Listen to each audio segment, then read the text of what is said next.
Un comis voiajor mergea din casă în casă să vândă aspiratoare. La un moment dat bate la ușa unei bătrâne. Bătrânica îi deschide. Stimată doamnă, dați-mi voie să vă recomand acest aspirator Mega Power Turbo Zet, Vet, Met, Let. Doamne, este extraordinar. Are o putere de absorbție extraordinară. Vă aspiră și parchetul. Stimată doamnă, o să vă fac o mică demonstrație. Și scoate gagiul o punguță în care avea niște balegă de cal. Și o aruncă lui asta pe covor în hol, cum era ușa deschisă.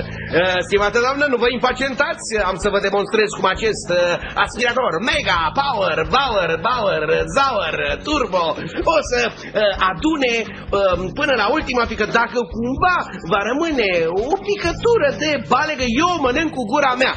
La care bătrânica zice: maică, trebuie să ai mare poftă, că la noi s-a luat curentul de dimineață.